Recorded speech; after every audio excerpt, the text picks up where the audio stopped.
नमस्कार दोस्तों। आज वीडियो बनाने का मेरा सिर्फ यही मकसद है कि मैं आप लोगों को देश में चल रही चीज़ों के बारे में कुछ अपनी बातें आपसे बोलना चाहता हूँ कि बीते दिनों में आपने देखा है कि कल जो भी यहाँ पर जंतर मंतर पर जो भी प्रोटेस्ट कर रहे हमारे भाई बहन थे, उन पर पुलिस ने जो दुर्व्यवहार किया, उनके ऊपर आंसू गैस के गोले छोड़े गए, उनके ऊपर लाठियां बरसाई गईं। आरएसएस के गुंडे भी उसमें शामिल थे और कुछ सिविल ड्रेस में लोग थे, बिना नेम प्लेट के लोग थे, उनका वर्दी के ऊपर नाम नहीं था और उन लोगों ने बच्चों को मारा, इतना ज़्यादा पीटा। उन लोगों को ये समझ में बिल्कुल नहीं आया कि देश में बच्चे देश के हर कोने से वहाँ इकट्ठा हुए थे और वो बच्चों का मांग केवल ये था कि हमारी शिक्षा व्यवस्था सुधारी जाए और हमने जो भी शिक्षा व्यवस्था में जो भी सरकार से गलतियां हुई हैं, जिनसे भी गलतियां हुई हैं, वो अपनी जिम्मेदारी को स्वीकार करें और अपने पद से इस्तीफा दे दें। यही हमारी मांग थी, यही बच्चों की मांग थी, यही वहाँ पे धरना कर रहे लोगों की मांग थी। परंतु सरकार इतनी निकम्मी है, सरकार ने इतना कायरता दिखाया कि अपने बल को आगे कर दिया, पुलिस बल को आगे कर दिया। आरएफ के जवान वहाँ पर आ गए, वहाँ पर सीआरपीएफ के जवान थे। उन लोगों ने बच्चों को इतनी बुरी तरह से पीटा है कि देखने के बाद साथियों क्या हम बताएं, शरीर का पूरा रोमा खड़ा हो जा रहा है कि कोई किसी बच्चों के साथ लोग ऐसा कैसे कर सकते हैं। माने कि कहने का मतलब ये है कि लोकतंत्र का केवल कहने का रह गया है कि ये भारत एक लोकतांत्रिक देश है। डेमोक्रेटिक कंट्री का ये परिभाषा बिल्कुल नहीं होता। एक लोकतांत्रिक देश को इस तरह से कभी नहीं लोकतांत्रिक देश में इस तरह की ट्रीटमेंट बच्चों के साथ कभी नहीं होती। आज पढ़ने वाले छात्र धरना कर रहे हैं, किसान धरना कर रहे हैं, जवान धरना कर रहे हैं, लेकिन फिर भी मैं अपने आसपास बहुत लोगों को मैंने देखा है कि जो लोग इस पार्टी का सपोर्ट कर रहे हैं और कुछ बच्चे कहते हैं कि अब भारत में भी नेपाल जैसी क्रांति आएगी। तो मैं आपसे कहना चाहता हूं कि ऐसा कभी नहीं हो सकता, क्योंकि भारत के युवा, भारत देश में जो युवा हैं, ये मानसिक रूप से गुलाम हो चुके हैं। जो भी बीजेपी को सपोर्ट कर रहे हैं ये सब मानसिक रूप से गुलाम हैं। देखिए, भारत अंग्रेज़ों की गुलामी की है, भारत ने अंग्रेज़ों की गुलामी की।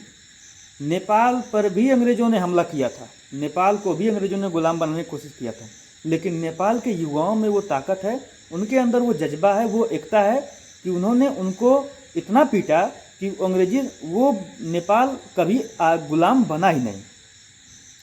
वैसे ही कुछ बीते वर्ष में आपने देखा होगा कि नेपाल ने अपनी भ्रष्टाचारी सरकार को कैसे उखाड़ के उस देश के जेनजी ने, उस देश के युवाओं ने कैसे उस भ्रष्टाचारी सरकार को उखाड़ कर फेंका। तो भारत में भी लोग सोच रहे हैं कि क्या भारत में भी उस तरह का सीन हो सकता है। तो ऐसा बहुत ही मुश्किल है, क्योंकि भारत के युवाओं के अंदर वो एकता नहीं है। अगर 10 युवा अगर किसी चीज़ को सपोर्ट करते हैं, कोई सही चीज़ करना चाहते हैं, वो चाहते हैं कि हमारा देश सुरक्षित हो जाए, तो उसके पीछे से 15 युवा ऐसे आपको दिख जाएंगे जो उनको देशद्रोही बताने में बिल्कुल पीछे नहीं हटेंगे। आज देश में हालत ये हो चुकी है कि हमारे पड़ोस में रह रहे भाई, जैसे हिंदू मुस्लिम, हम लोग के आसपास भी रहते हैं, हम हिंदू हैं, हमारे आसपास भी मुसलमान भाई लोग रहते हैं। अब देश में इस तरह का माहौल बना दिया गया है कि हम अपने उन्हीं भाइयों को दुश्मन की नज़र से लोग देखते हैं। तो दोस्तों, मेरा क्या, ये पूरे देश के युवाओं का सपना है कि मोदी जी कृपया करके हमको 2014 के पहले वाला भारत लौटा दीजिए। आपके अच्छे दिनों की हमें कोई ज़रूरत नहीं है। 2014 के पहले हमारा जो भारत था, जिसमें हम भाईचारा की तरह रहते थे, जिसमें हम अगर कोई बात कहते थे तो सरकार उसको सुनने का कोशिश करती थी। हमारे पिताजी लोगों ने भी उत्तर प्रदेश सरकार के लिए, जब माननीय अखिलेश यादव जी उस समय मुख्यमंत्री थे, हमारे पिताजी ने स्वयं लखनऊ में 1 हफ्ता तक धरना दिया था, शिक्षा व्यवस्था को लेकर ही दिया था। तो सरकार ने उनकी बातें सुनी और उसको पूर्ण रूप से उत्तर प्रदेश माध्यमिक शिक्षा परिषद द्वारा उसको लागू किया गया और उस पर काम हुआ। परंतु जैसे ही हमारे योगी जी की सरकार आई, योगी जी ने वो सारी चीज़ों को ध्वस्त कर दिया। अब वो सारी चीज़ें होने की कोई उम्मीद नहीं है। और 2014 के पहले जो भारत था, वो भारत अब हम लोगों के लिए सपना है। मैं आप लोगों से कहना चाहूँगा कि हमारे सपने पूरा करने में मदद कीजिए और जंतर मंतर पे प्रोटेस्ट कर रहे हमारे भाइयों का मनोबल बढ़ाइए। आप अगर पहुंच सकते हैं तो ज़रूर पहुंचिए, नहीं पहुंच सकते हैं तो वीडियो बनाइए, कैमरा चालू करिए, वीडियो बनाइए। उनके तक आपकी वीडियोस पहुंचेंगी तो उनको उससे मनोबल में उनका साहस बढ़ेगा, उनको लगेगा कि देश के कोने कोने से लोग हमें सपोर्ट कर रहे हैं। बस यही हम आज आपसे कहना था दोस्तों। रात के 2:15 बज रहे हैं, परंतु ये सारी चीज़ें इतना ज़्यादा दिमाग में घर कर रही हैं कि अब रात में नींद नहीं आ रही है। रात में बिल्कुल अब समझ लीजिए कि एक आदमी जब इस चीज़ को गंभीरता से सोचने लगेगा तो उसको अपना देश एक गुलामी की तरफ बढ़ते हुए दिखाई देगा, जो कि एक युवा, एक नौजवान के लिए बहुत ही शर्म की बात है। उस नौजवान बच्चों को अपने ऊपर धिक्कार होने लगती है कि हम जवान हैं, हम यंग हैं, हमारी जो है कि हमारी ही जिम्मेदारी है कि इस देश को सुरक्षित रखी जाए। परंतु आज जंतर मंतर पे नौजवानों के साथ साथ 12 साल, 11 साल, 8 साल, 9 साल के छोटे छोटे बच्चे, 70-80 साल के बुजुर्ग, महिला एवं बुजुर्ग पुरुष भी वहाँ पर धरने में उपस्थित थे। परंतु हमारी इस निकम्मी सरकार ने, इस दोगली सरकार ने, इस डबल इंजन के सरकार ने उनको कोई भी उनके ऊपर रहम नहीं किया। उनके ऊपर आंसू के गोले फेंके गए, उनके ऊपर लाठियाँ बरसाई गईं। क्या वह आतंकवादी हैं?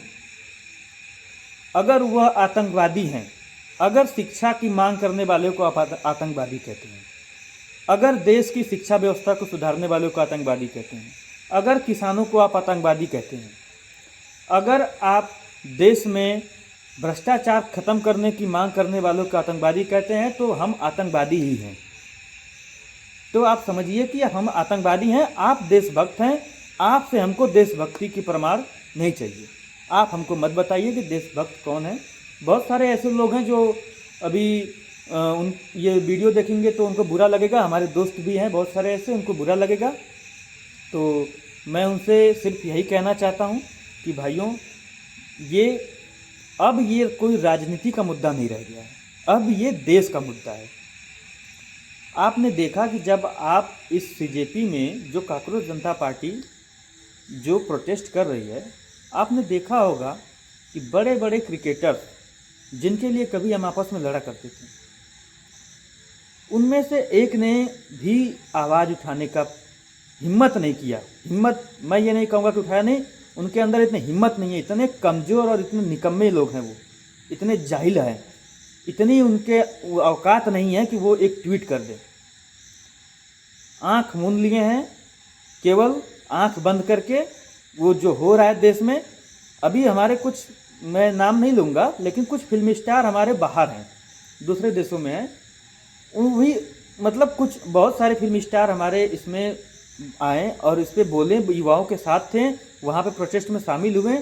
परंतु कुछ फिल्म स्टार जो हैं वो, उनको क्या पड़ी है, वो ये सोच रहे होंगे कि चल कुछ सालों के बाद हम एक देशभक्ति वाला फिल्म बना देंगे और लोग हम पे खुश हो जाएंगे और हम मोटा पैसा कमा लेंगे उससे। तो इस तरह के लोगों को, इस तरह के लोग जो देश में रहकर देश के लोगों का पैसा, उनके पास देश के टैक्स का पैसा, देश के युवाओं के, देश के बुजुर्गों के, देश के गरीबों का टैक्स का पैसा जो खाए हैं, और देश ने उनको सपोर्ट किया है, देश ने उनको उतना बढ़ावा दिया है कि आज वो उस मुकाम तक पहुँचे हैं। परंतु आज देश के युवा जब इस स्थिति में फंसे हुए हैं, इस स्थिति में पड़े हुए हैं, तो वो उनके कान में जूं नहीं रेंग रहा है। तो इस तरह के लोगों का बहिष्कार करें। जितने भी यूट्यूब पे वीडियोस बनाने वाले हैं, जितने भी यूट्यूब पे वाइनर्स हैं जो वीडियोस बनाते हैं, उन लोगों को, उनमें से एक आदमी भी, एक इंसान भी, कहाँ गए भुवन बाम, कहाँ गए आपके कैरी मिनाटी, कहाँ गया आपका हर्ष बेनीवाल, आपका आशीष चंचलानी, कहाँ गए सब? ये केवल आपसे सब्सक्राइबर मांगने के लिए आते हैं, आज हमें ज़रूरत है, हमें हिम्मत की ज़रूरत है। अगर वो हमारे लिए वीडियो बना के अपने चैनल पे डालते तो पूरी दुनिया देखती, हमें उससे हिम्मत मिलती। लेकिन उनके अंदर हिम्मत नहीं, वो नामर्द हैं, मैं कहना चाहूँगा वो बिल्कुल नामर्द हैं, वो ऐसा नहीं कर सकते, उनके अंदर इतनी हिम्मत नहीं है। जब ये प्रोटेस्ट ख़त्म हो जाएगा वो इसके ऊपर एक वीडियो बना देंगे और देश के लोग, बच्चे उससे खुश हो जाएंगे कि हाँ वो हमारे लिए काम कर रहे हैं। तो बस दोस्तों मैं ये कहना चाहता हूँ कि आप सपोर्ट करिए, क्योंकि ये जो दुख है, ये जो दर्द है, मैं कितना भी बोलूँ मैं आपको बता नहीं सकता हूँ, इसको शब्दों में बयां नहीं किया जा सकता। तो बस आपका सपोर्ट की ज़रूरत है। आपके सपोर्ट से ही ये सरकार हिल गई थी 20 जुलाई को, ये सरकार का जड़ हिल गया था। 56 इंच वाले पीछे वाली दुआरी से भागें, पीछे वाले गेट से भागें और अपनी जो उनकी सेना है उसको आगे कर दिए। इस सरकार ने इतिहास रच दिया, इस सरकार ने वो करके दिखाया जो आज के इतिहास में कभी नहीं हुआ। जब किसान आंदोलन हो रहा था तो इतिहास में पहली बार हुआ था कि जिस देश में जय जवान जय किसान का नारा दिया जाता है, उस देश में जवान और किसान आमने सामने एक दूसरे से लड़ रहे थे।